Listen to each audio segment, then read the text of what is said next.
Hello students, welcome back to my channel. आज हम class 4 की हिंदी में पाठ 11 बुरा न बोलो बोल रे को पढ़ेंगे। ये एक बहुत ही प्यारा सा कविता है, ठीक है।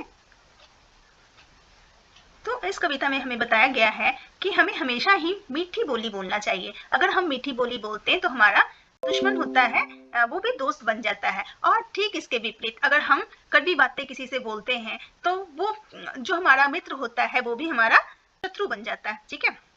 तो इस कविता में कुछ उदाहरणों के द्वारा मीठी वाणी का प्रयोग करने की सीख दी गई है। तो आइए चलिए इस प्यारी सी कविता को पढ़ते हैं। बुरा न देखो बुरा सुनो ना, बुरा न बोलो बोल रे, वाणी में मिश्री तो घोलो, बोल बोल को तोल रे। तो यहाँ पे कवि बोलना चाहते हैं कि हमें ना ही बुरा बोलना चाहिए और ना ही बुरा सुनना चाहिए, ठीक है।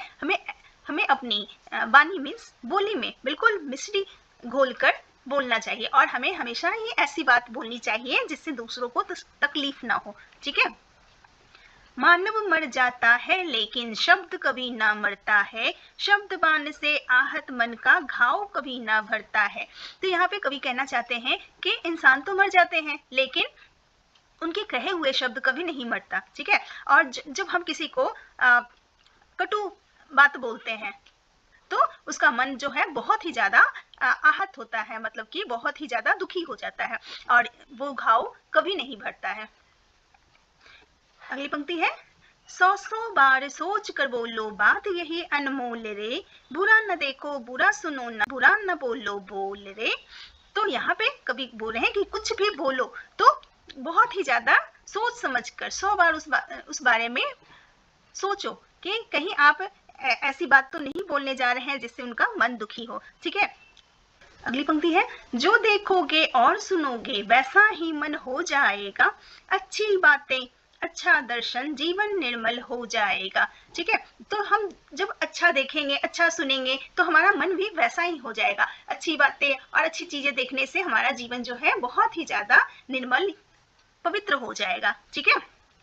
अच्छा मन सबसे अच्छा धन, मनवा जरा टटोल रे, बुरा न देखो बुरा सुनो ना, बुरा न बोलो बोल रे, ठीक है। तो जब हमारा मन अच्छा होगा तो ये हमारे लिए सबसे अच्छा धन होगा, ठीक है। इससे बेहतर कुछ हो ही नहीं सकता है, ठीक है। मनवा जरा टटोल रे, तो हमें अपने मन को हमेशा टटोलते रहना चाहिए कि हमारे मन में क्या चल रहा है।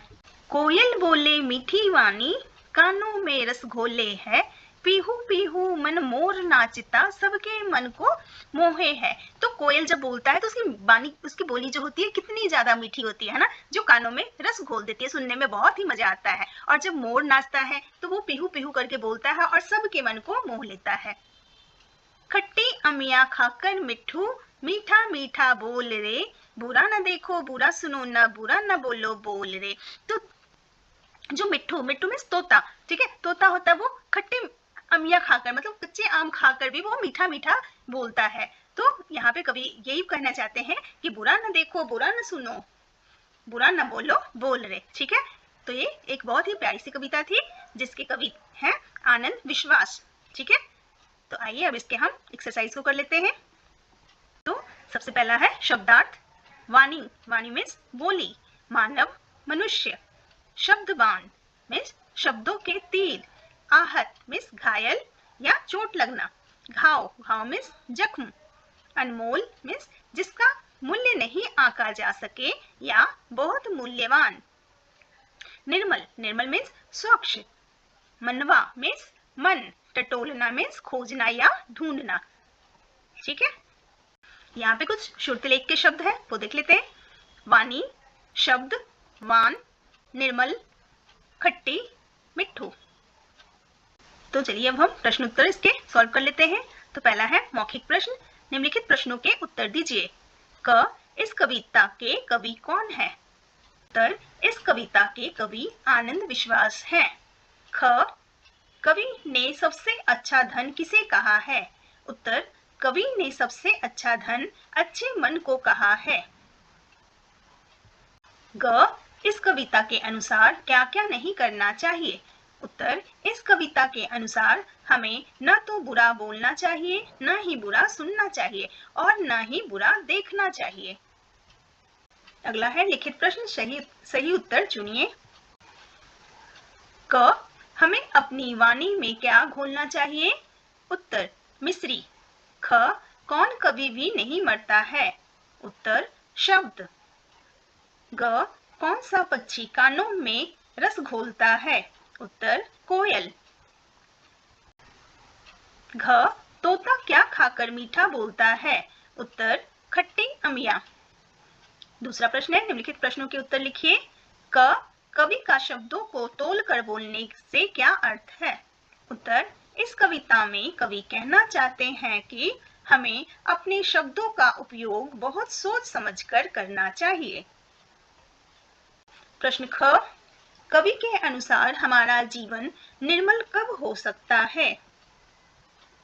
उत्तर, कवि के अनुसार अच्छी अच्छी बातें सुनने और अच्छी चीजें देखने से हमारा जीवन निर्मल हो सकता है। ग प्रश्न, कविता में किस बात को अनमोल कहा गया है? उत्तर, किसी भी बात को बोलने से पहले 100 बार सोचने की बात को कवि ने अनमोल कहा है।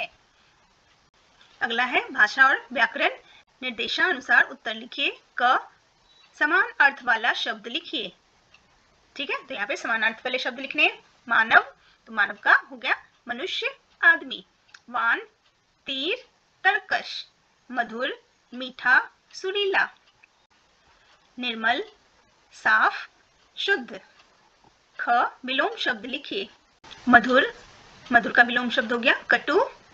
मानव, मानव का विलोम शब्द हो गया दानव। मलिन, साफ, खट्टा, मीठा। ग है बर्तनी शुद्ध कीजिए, मतलब कि यहाँ पे ये जो है उसको आपको शुद्ध करके लिखना है। ठीक है, तो पहला है निर्मल, तो निर्मल हम ऐसे लिखेंगे। दर्शन, दर्शन। वाणी, वाणी। अमिया, अमिया। ठीक है, ये सारे हो गए शुद्ध रूप। अगला प्रश्न है, नीचे दिए गए शब्द समूहों के लिए एक शब्द लिखिए। ठीक है, मतलब कि अनेक शब्दों के लिए एक शब्द लिखना है। शब्दों के तीर मीन्स ताना मारना, होता ना, ताना मारना। जिसका मोल ना हो, अनमोल। अगला प्रश्न है, कविता की पंक्ति के आखिरी शब्दों के उच्चारण में यदि समानता हो तो उसे तुकांत कहते हैं। जैसे बोल रे, तोल रे। आप कविता में अन्य तुकांत शब्द छांटकर लिखिए। ठीक है, तो इस कविता में अन्य तुकांत शब्द है अनमोल रे, टटोल रे। ठीक है, बोल रे, तोल रे तो यहाँ दिया हुआ है। अगला प्रश्न है, शब्द बान दो शब्द और वान के बीच के हटाकर एक शब्द बना है। नीचे दिए गए शब्दों को एक शब्द बनाइए। ठीक है, राजा का पुत्र मीन्स राजपुत्र। वन में बास मीन्स वनवास। गंगा का जल मतलब गंगा जल। काम से चोर मीन्स कामचोर। अगला प्रश्न है, नीचे दिए गए वाक्यों में सही क्रिया शब्द लिखकर पूरे कीजिए। क, हमें बुरे बोल नहीं बोलना चाहिए, तो हमें बुरे बोल नहीं बोलना चाहिए, तो ये हो गया क्रिया शब्द। ख, हम जैसा देखेंगे सुनेंगे वैसा ही हमारा मन हो जाएगा, तो हो जाएगा हो गया क्रिया शब्द। ग, मोर अपने नाच से सबका मन मोह लेता है, तो मोह लेता जो है ये क्रिया शब्द हो गया। घ, कोयल की मीठी वाणी कानों में रस घोलती है, तो घोलती है ये हो गया क्रिया शब्द। आई होप आपको ये चैप्टर बहुत अच्छी तरह से करना आ गया होगा। मिलते हैं फिर नेक्स्ट वीडियो में। Thanks for watching.